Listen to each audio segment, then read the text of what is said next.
I never thought a single sentence could change everything. I didn't realize it at the time, but it was sitting there, quiet and simple, on the other side of the room, waiting for me to hear it. It was the kind of sentence that felt like a gentle shove off a cliff, terrifying, disorienting, yet strangely liberating. It happened on a Tuesday afternoon, though I remember it as if it were yesterday. I had just come back from school, my bag slung over one shoulder, mind wandering through the usual loops of self-doubt. The mirror in my room had always been my quiet judge. I would stand there, trying to convince myself I looked right, but the reflection never felt like me. My hair fell in awkward angles around my face, my shoulders too broad, my frame too stubbornly masculine. I felt like a mistake someone hadn't bothered to correct. I was curled up on the edge of my bed, absent-mindedly scrolling through my phone, when my best friend, she had always been the one I could say too much to, texted me, "You don't have to hide from yourself anymore." I stared at those words, and for a long moment, nothing happened.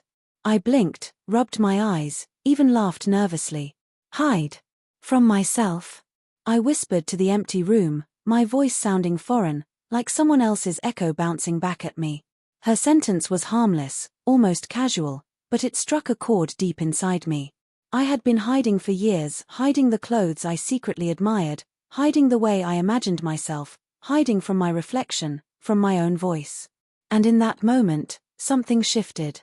A little seed of courage, tiny and fragile, planted itself in my chest. The next day, I found myself wandering through a small thrift store I had never noticed before. The aisles smelled faintly of old perfume and dust, and the soft hum of fluorescent lights gave the place an almost sacred quiet. My fingers grazed over hangers and fabric, hesitant.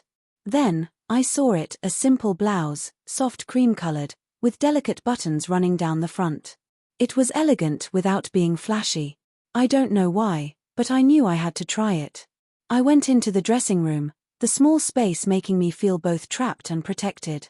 I slipped out of my hoodie and jeans, my heart thudding in my chest. When the blouse brushed against my skin, I felt something I had never felt before: recognition, like it belonged to me, like I belonged in it. I stared at my reflection, and for the first time, I didn't flinch. My shoulders felt different, my posture changed as if the fabric was coaxing me to stand a little taller, breathe a little freer. The next few weeks were a blur of quiet experimentation. I would take small steps, trying scarves, skirts, sweaters. Every time I looked in the mirror, I felt a mix of fear and exhilaration. The fear wasn't about the clothes themselves, it was about letting someone else see me, about being judged or rejected. But with each outfit, I felt a little lighter, a little braver. One evening, I confided in my sister. I was shaking, my hands clutched around a cup of tea, staring at the steam rising like my nerves. I've been trying some things, I said, my voice low. Things that might seem strange. She didn't laugh, she didn't scold. She just tilted her head, studying me, her eyes calm. Then she said the sentence that made my world feel both terrifying and safe: "I like seeing you happy, even if it scares me a little." I felt like someone had turned on a light inside a room I didn't know was dark. It wasn't just acceptance, it was love, unflinching and unconditional. Tears burned in my eyes, but they weren't the kind that made me shrink. They were the kind that made me expand, that made me feel human in a way I had never allowed myself to be. From that moment on, my journey became less about hiding and more about exploring. I experimented with colors and textures, with ways of holding myself, with voices I had never dared to use in conversation. There was a small thrill in choosing an outfit that matched the mood I wanted to feel. Sometimes, I felt clumsy, sometimes beautiful. Always, I felt alive. One afternoon, I decided to step outside, fully dressed in a soft lavender blouse and a skirt that swayed with every step. The sun was low in the sky, casting long shadows over the street. My heart raced, not with fear, but with the strange, exquisite mix of courage and joy. People passed by, some curious, some indifferent, but I realized something: their judgments didn't matter. What mattered was that I was finally aligning the outside with the inside. I still remember walking past a cafe and catching my reflection in the window. For the first time, I saw someone who looked real, whole, and true, not a version I was trying to be, but the person I had been hiding from myself all along. And I smiled, genuinely, without apology. The hardest moments weren't in the mirror or in the clothes. They were in the spaces between the whispers of doubt that creeped back when I wasn't looking. But every time that happened, I remembered the two sentences that changed everything. You don't have to hide from yourself anymore, and I like seeing you happy, even if it scares me a little. They became my anchors, guiding me through moments when self-doubt tried to claw back in. I also learned something surprising. Courage isn't loud. It doesn't always roar. Sometimes it's quiet, almost imperceptible. It's a gentle defiance in choosing authenticity over comfort, a small act of truth when the world wants you to conform. I shared my journey slowly, cautiously, at first with friends who had always been kind, then with strangers online who, like me, had felt the ache of hiding. And the response was overwhelming. Messages poured in, people who had never dared to dress or express themselves, people who had been carrying secrets too heavy to hold alone. They told me how seeing someone live honestly had given them permission to do the same. And I realized something fundamental. Transformation isn't about changing who you are, it's about letting yourself be fully seen. Now, when I look back, I see a timeline of small acts that led to this. The blouse in the thrift store, the whispered sentence from a friend, my sister's quiet acceptance, the first walk outside that felt like a declaration. None of them were grand gestures. None of them felt revolutionary at the moment. But stitched together, they wove a story of courage, resilience, and self-love. I still have days where I question, where the old voice in the back of my mind whispers doubt. But now, those days are just moments, not chains. Because I have discovered something beautiful. The truth about yourself is not a single outfit, a single look, or a single statement. It's the ongoing act of choosing to be yourself, moment after moment, sentence after sentence, breath after breath. And so, if I could leave one thing with anyone listening, it's this: don't underestimate the power of a single sentence, a simple act, or a quiet word of encouragement. You never know which one will change your life entirely. For me, it was two sentences, tiny, ordinary, and yet capable of reshaping my entire world.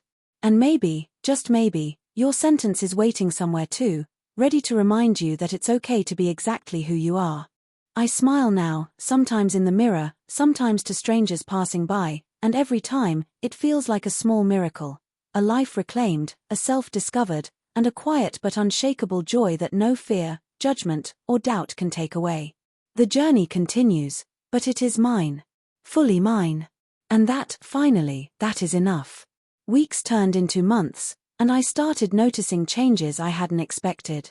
Not in my body, not in the mirror, though even that was shifting, but in how the world responded to me and, more importantly, how I responded to myself. Confidence isn't a switch you flip, it's a muscle you build slowly, rep by rep. Some days, I felt it in my chest, full and warm, and other days it felt like I had lost it entirely, like I was walking through invisible fog. But every step mattered. It was one rainy afternoon when something happened that truly shook me. I had decided to walk to the park instead of taking the bus. My lavender blouse was tucked neatly into a skirt, and my umbrella barely kept me dry as the rain pattered against it. I noticed a group of teenagers laughing across the street, pointing at me. My stomach tightened, my hands fisting instinctively. My mind screamed to turn, to disappear, but then I remembered my sister's words, and something inside me shifted. I didn't look away. I didn't shrink. I walked straight past them, feeling the water soaking through my shoes and the cold biting at my fingers, and with every step, I felt a strange, quiet power grow. They stopped laughing, some staring in disbelief, but it didn't matter. For the first time, I felt like I owned space that had never felt mine before. That day, I realized bravery isn't always loud. Sometimes it's walking in the rain while everyone else expects you to run. Not long after that, I met someone who would change the story in ways I couldn't predict. Her name was Maya. She was vibrant, warm, and fearless in a way that made the world feel like it could bend around her. We met at a local art exhibit, and when she noticed my hesitant smile, she said something that made me stop in my tracks. "You look like you're hiding a story that the world needs to hear." That one sentence, again, the simplicity, the honesty, struck me. I wanted to laugh at the coincidence, but I couldn't. She saw me. really saw me, not the shy, cautious version I presented, not the quiet attempts at blending in, but the part of me I had only begun to uncover. And that day, I realized transformation isn't just a solitary act. It's a dialogue. It's trust. It's letting someone witness your most fragile self and still choosing to be present. We started spending more time together. At first, I was nervous, unsure how much to reveal, but Maya had a way of making vulnerability feel like strength. One evening, as we walked through a dimly lit street lined with cafes and flickering street lamps, she stopped me. "Promise me something," she said softly, her eyes steady on mine. "Promise me you won't hide the parts of yourself that scare you. Not from me, not from the world." I promised. And keeping that promise wasn't easy. Every compliment I received felt like a mirror held up to my insecurities. Every glance from a stranger felt like a test. But slowly, I began to internalize it, not just hiding less from others, but hiding less from myself. I experimented more boldly with colors, fabrics, accessories. I began mixing patterns I had been too cautious to try before, letting my wardrobe become a diary of my emotions. That soft cream blouse. It evolved into bold blazers, skirts that swayed like laughter, scarves that caught the wind just right. And yet, not everything was smooth. One evening, my father found my drawer of carefully folded outfits. I froze, my heart thudding painfully in my chest, expecting anger, disappointment, maybe even ridicule. Instead, he just stood there silently, looking from the clothes to me. I felt like he was scanning my soul. And then, quietly, he said, "I don't understand it all, but I see you. I see you trying to be yourself." That sentence, simple, imperfect, hesitant, felt like a lifeline. It wasn't full acceptance, not yet, but it was acknowledgement, and sometimes acknowledgement is the first step toward love. I hugged him, and for the first time in years, I felt a bridge forming between the person I was becoming and the family I had always feared would reject me. The months that followed were filled with small victories and occasional setbacks. I learned the joy of sitting in a cafe, notebook open, sipping coffee, watching people pass by, and simply being present in the world without apology. I learned that transformation isn't just about clothing, it's about voice, posture, expression, and most importantly, owning your narrative. One night, I sat by my window, the city lights flickering below, thinking about how far I had come. The reflection in the glass was familiar yet unrecognizable. I saw the same person I had always been, but layered with courage, curiosity, and a tentative peace I hadn't known existed. I whispered to the dark room, "I'm allowed to be me. All of me." And in that quiet, private confession, I realized something vital. Transformation isn't a destination. It's ongoing. It's built one sentence, one choice, one moment at a time. Sometimes it's terrifying, sometimes exhilarating, but it's always yours. Now, when people ask me about my journey, I don't just tell them about the clothes, the reflections, or the first hesitant walks outside. I tell them about the sentences that changed me, the gentle nudges from friends, the soft words from family, the recognition in a stranger's eyes. Each sentence was a key, unlocking doors I hadn't dared approach. I've learned to embrace the suspense of uncertainty, the vulnerability of exposure, and the joy of discovering new facets of myself. And though the journey continues, I can say with certainty that I am no longer hiding. I am becoming, in every small, deliberate step, the person I was always meant to be. Sometimes, I look back on that scared, hesitant version of myself, the one trembling in a thrift store dressing room or clutching a cup of tea while confessing small truths, and I smile. Not with pity, but with admiration. She had the courage to start, even without knowing the ending. And for that, I will always be grateful. Because the one sentence that changed my journey was never just a sentence. It was an invitation to step forward, to risk, to be seen, to trust myself, to embrace the transformation of becoming wholly, authentically, unapologetically me. And every day since, I have been answering that invitation. I had never imagined that stepping fully into myself could feel so simultaneously terrifying and exhilarating. By now, I had grown comfortable with my small, private victories, trying new clothes, walking confidently in the neighborhood, sharing moments with Maya, but the thought of showing the world the real me, without walls or hesitation, was something entirely different. It started with an invitation I almost didn't accept. My local community center was hosting an art and culture showcase, and Maya nudged me gently, "You should come. Share your story. Let people see who you are." My stomach twisted at the thought. The room would be full of strangers, colleagues, even people from my school. My heart hammered at the idea of judgment, of whispers, of eyes that might not understand. But then I remembered the sentences that had changed everything, the nudges from my friend, my sister's quiet words, my father's acknowledgement, and something inside me clicked. If I wanted to live fully, I had to risk the vulnerability, even if it scared me. The day arrived, and I dressed deliberately, carefully choosing a soft teal blouse that brushed my wrists delicately, paired with a flowing skirt that moved gracefully as I walked. My hair was loosely styled, a few strands framing my face, and I wore the small silver necklace my sister had given me months ago. Looking in the mirror, I hardly recognized myself, but I liked what I saw. I liked her. As I stepped into the showcase, the hum of conversation and the smell of paint and coffee enveloped me. I felt my hands tremble slightly, but Maya's reassuring presence beside me steadied my steps. When it was my turn to share, I felt a pang of fear tighten around my chest. My voice shook at first, quiet and hesitant, but as I spoke about my journey, about the closets I had hidden in, the mirrors I had feared, and the sentences that had given me permission to be myself, something shifted. Eyes that had seemed judgmental softened. People leaned in. Some nodded, some smiled, some even wiped tears quietly. And in that moment, I realized the truth I had been chasing all along: authenticity invites connection. The more real we allow ourselves to be, the more others can see themselves in us, and the more the world becomes less a place of judgment and more a place of understanding. Afterwards, a few people approached me. A young woman said softly, "I've been afraid to express myself like that. Seeing you gave me courage." A man, older, smiled warmly and said, "It's rare to see someone live so openly. Thank you for showing us." I felt a warmth blossom in my chest, the kind of warmth that wasn't just pride, it was relief, it was love, it was a quiet celebration of courage.